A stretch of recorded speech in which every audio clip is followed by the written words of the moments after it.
Alright, I've been wanting to make an update video for my YouTube channel for quite some time now, and I've been really busy just with all kinds of different things, so I haven't had the chance to do it. But finally, I'm going to sit down and actually film it. So first of all, I guess we'll talk about the Mazda 3. I've had it for just over 2 years now, and just within the last couple months, it's really started to grow on me a lot more. Somehow, I don't know how, but I've just found something in it that I just really didn't see before. I don't know what it is, I just have some newfound excitement in owning that vehicle, so that's really awesome.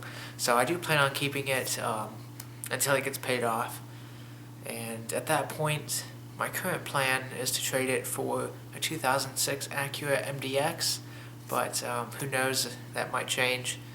I did actually trade the car a couple months ago for a 2013 Volkswagen Jetta TDI with the premium package and the 6-speed manual, but later on that day I found out that it had some hail damage that was not disclosed to me beforehand.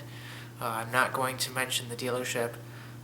There were a couple dealers involved because there was a dealer trade that took place to actually get the car, and so I ended up taking it back the next day, and instead of getting a different Jetta, I just took the Mazda 3 back. I figured, that's a sign I shouldn't get one of these cars. So at that point, I just kind of waited to see what came out, and that's kind of when I stumbled across the 14 Mazda 3. And went and drove a few of them. Really nice car, I really like it, but I think I'm just going to hang on to the one that I have for right now, and hopefully get that Acura MDX in about 3 years' time. Also, on the Mazda 3, I did a couple of just very light modifications to it. The emblems on the outside are now plasti-dipped white. I'll probably do the one on the steering wheel at some point, and maybe some of the interior trim. I just really like the shade that the white plasti-dip is. It's just a cool color, and it's kind of a matte finish, so it looks really nice. So like I said, I'll probably do a little bit on the interior with that at some point, but for now I just have the exterior emblems plasti-dipped.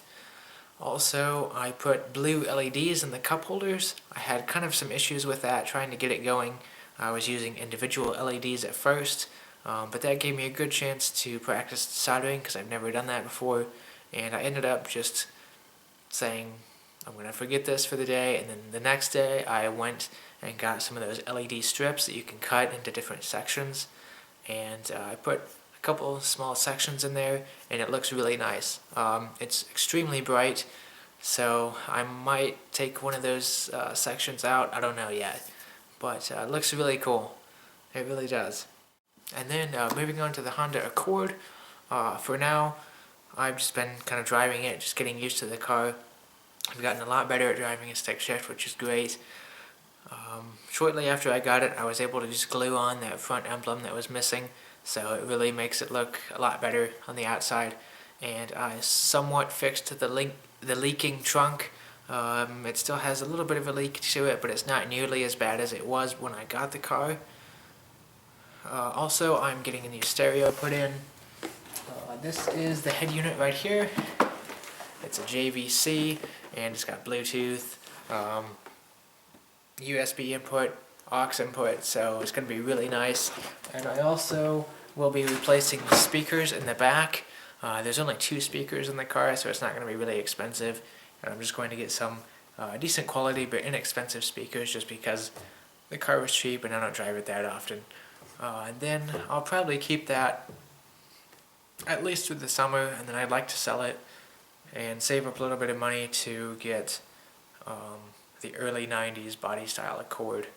I really like the one that I have, but I don't know, there's just something about it that it just doesn't feel quite the same as the CB7 Accord that I really wanted.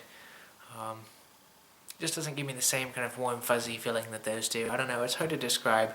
It just doesn't feel like a Honda to me, and it's probably just because I'm not used to that era of Honda.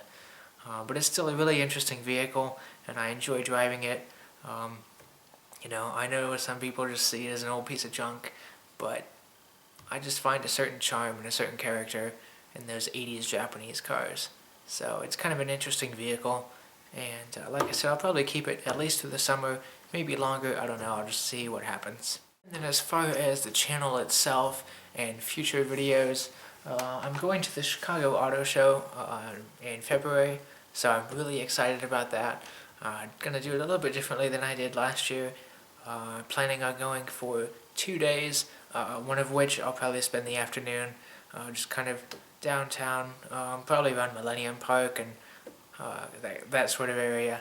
So that's going to be really exciting. I have a short list of vehicles I plan on filming. Just kind of some updates on the channel and my cars and what's to come in the future. I'm not sure if this is the last video for 2013. I really don't know. I might put together a small kind of year in review video, but I'm not really sure.